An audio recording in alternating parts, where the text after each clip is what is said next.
Good morning, dear students. Today we will discuss question answers of chapter 14, water. Chapter 14 explanation is already done. This has been uploaded. Explanation of chapter 14, water. It has been uploaded on my channel in 2 parts. You can go and watch that video also. So first, today we are going to discuss question answers. So open your books, page number B84. Here I am starting with the part E. The questions are starting with the part E. Show differences between the following. The first question is rainwater and underground water. So let's see what is the difference between rainwater and underground water.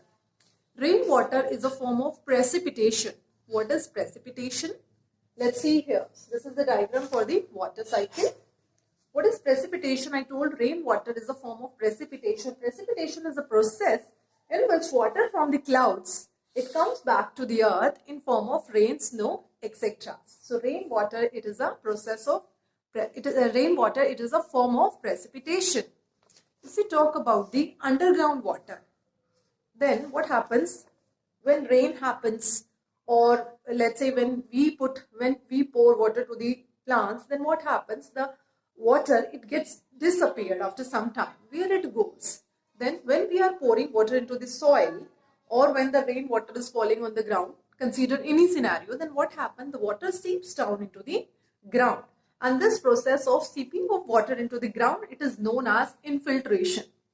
So when water, it keeps on going down, so the water, it keeps on going down, down, down under the ground, then what happens? At one level, the water reaches to a level where there are the non-porous rocks. Non-porous rocks means in which there are no holes, no pores. Such type of rocks, they do not allow water to sink anymore. So the water gets collected over the non-porous rocks. And this water is known as underground water.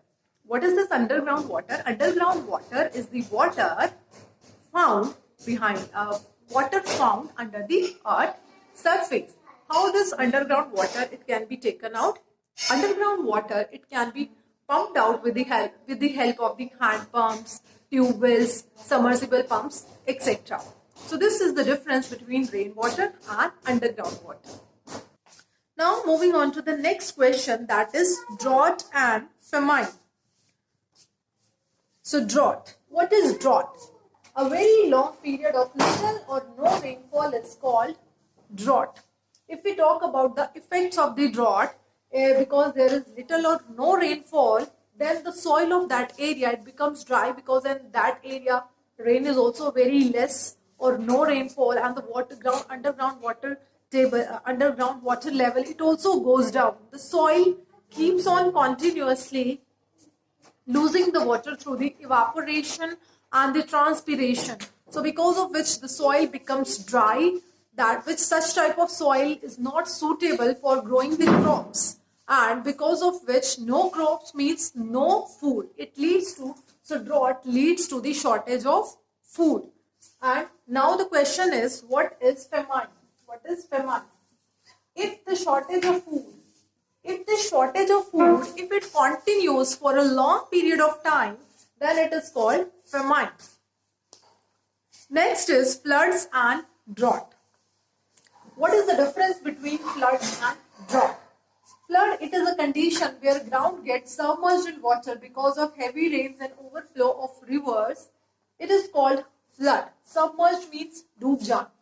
So what happens when it rains heavily during the rainy season? So the water level in the rivers, it increases, and the water from the river banks, it starts flowing into the nearby villages, fields, towns, etc. And it leads to the loss of life, loss of property. It also causes damage to the crops, etc. And if we talk about the drought, you can see flood, it happens because of the heavy rainfall. But on the another side, drought is completely opposite. A very long period of little or no rainfall is called drought. And just now I explained that because of the drought, the soil becomes dry, and because of which the crops do not grow in that soil, and which leads to the shortage of food. And this shortage of food, it ultimately leads to famine. Now the next question is part F, give reason. The first question is, we prefer eating a fruit to a biscuit when we are thirsty and there is no water available. Why is it so? Because fruits, they have more water content. So that's why we prefer eating a fruit as compared to a biscuit. So the next question is,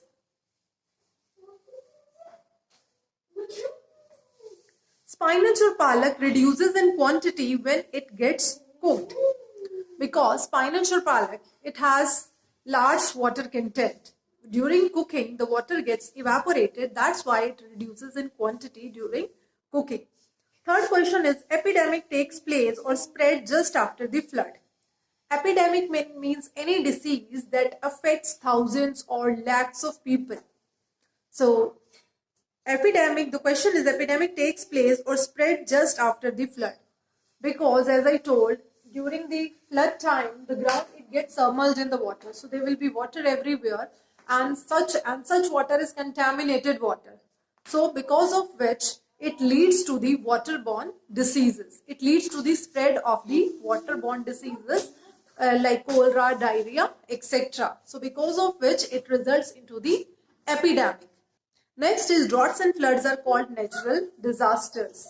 Floods and drought, as I explained just sometime before, these two, in both the conditions, they are called natural disasters. As I told here also, the ground gets submerged in the water, it leads to the spread of waterborne diseases, it results in the loss of life, property, it causes damage to the crops. Similarly, if we talk here about the drought, here the soil becomes dry, the groundwater level, it goes down, the people, they start, because no crops means no food. So the people and the animals, they start suffering from the starvation, they do not get enough food for them. So that's why both floods and droughts, it leads to the loss of life and crop loss also. So that's why they are known as, they can be called natural disasters. Next are the short answer type questions. Write down a purpose for which industries use water. Industries use water for various purposes. For example, for manufacturing various types of products like food products, paper, etc. It is used for cooling, water is used for cooling and for sanitization needs, etc. Next is, write at least 3 ways of how we can save water. If we talk about save water, or we can say the conservation of water, how we can conserve water, it can be done at the individual level also. For example, we can reduce the domestic water wastage. How? At your home, for bathing, don't use shower, take water in the bucket. Or for using and for washing vehicles, use water in the bucket instead of using water pipes. And if any tap is leaking, fix such type of leaking taps. And the second very good way is, use efficient irrigation techniques.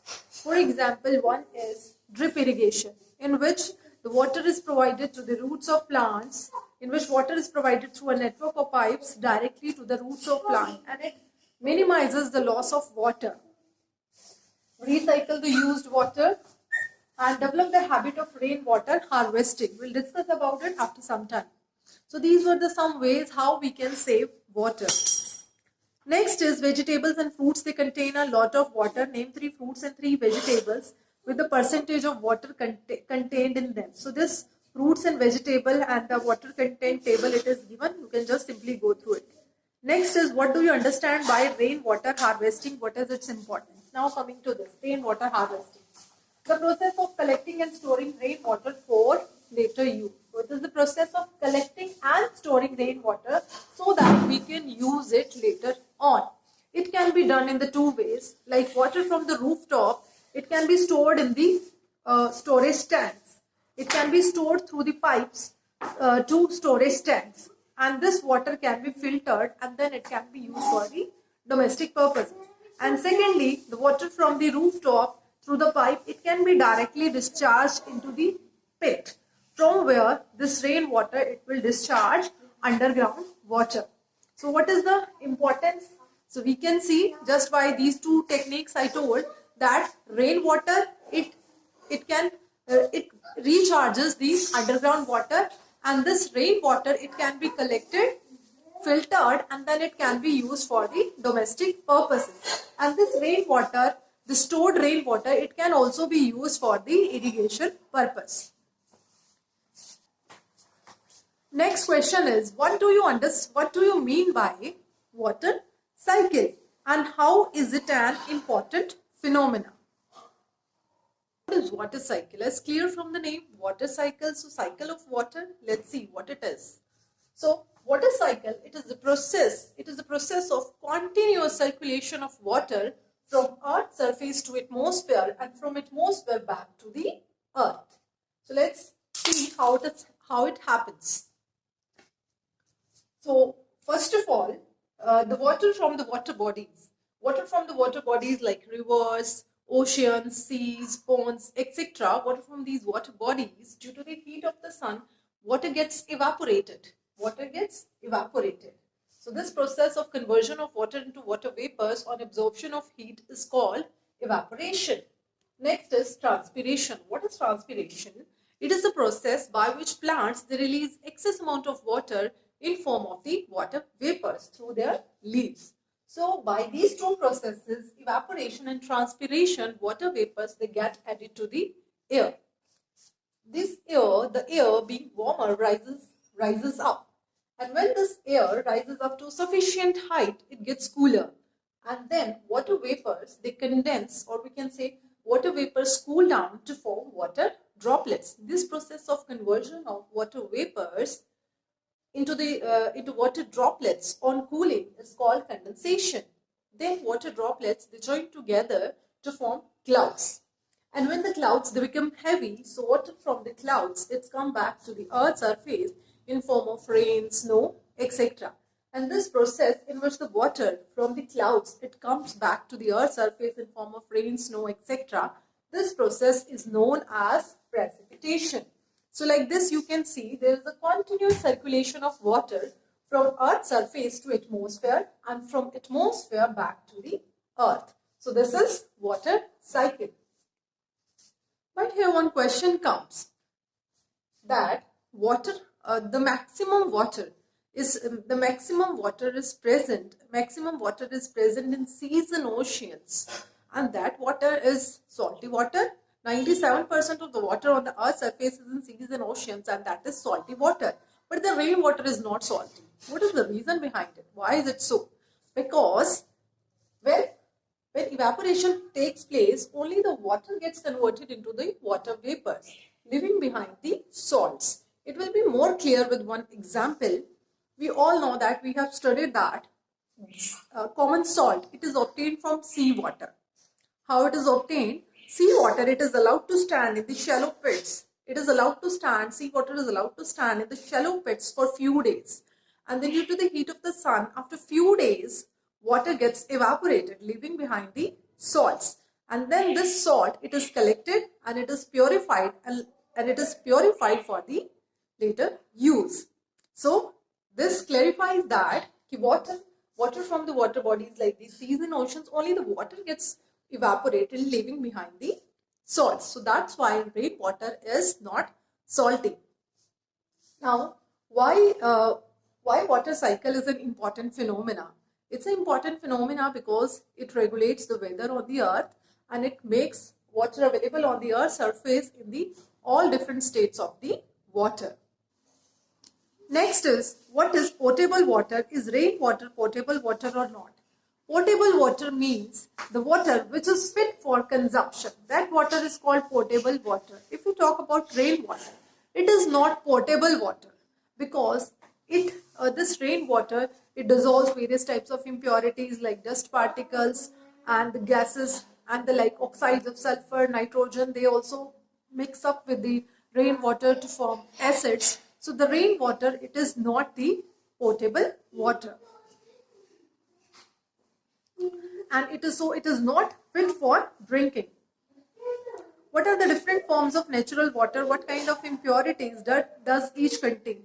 There are the two different forms of natural water. One is surface water and another one is underground water. Surface water means the water which we get on the earth's surface, and the second is underground water. Underground water is the water that is found under the earth surface.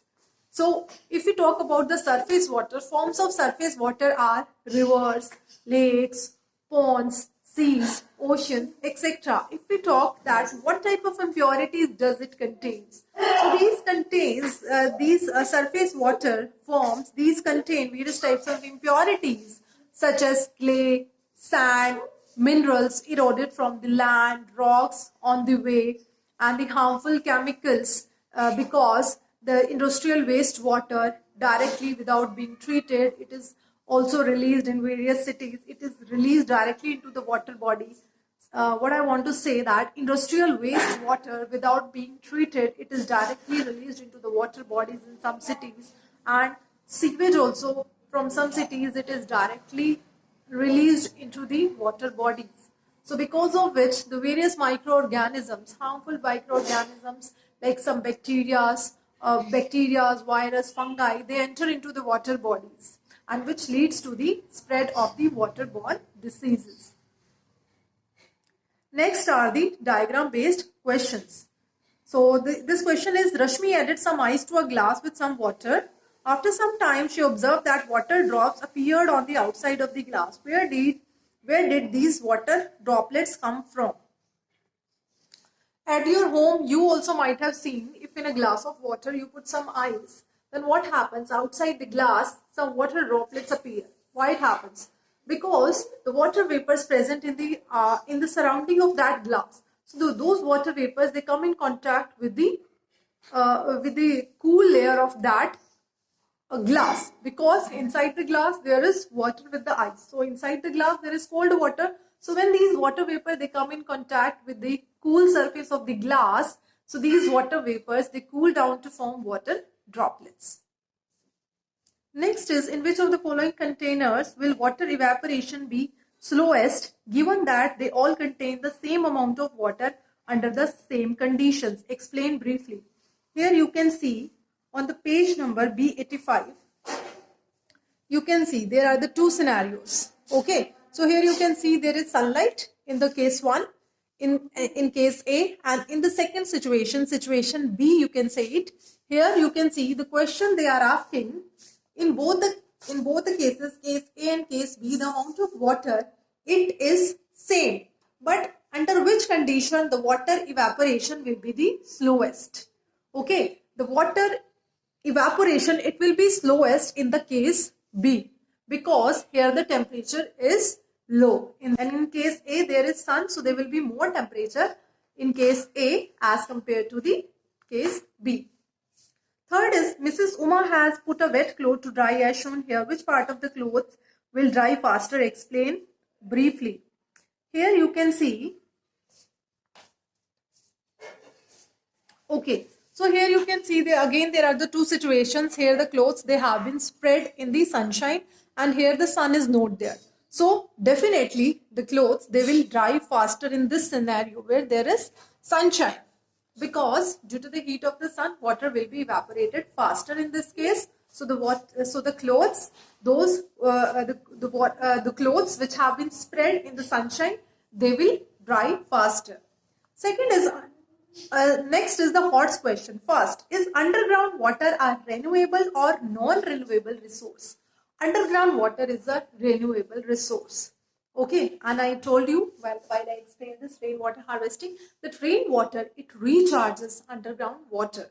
But due to increase in the population, this underground water, it is being used at a very fast rate. It is being used at a very fast rate, but it is not being recharged at the same rate. So underground water is a renewable resource, but it is being used at a very high rate.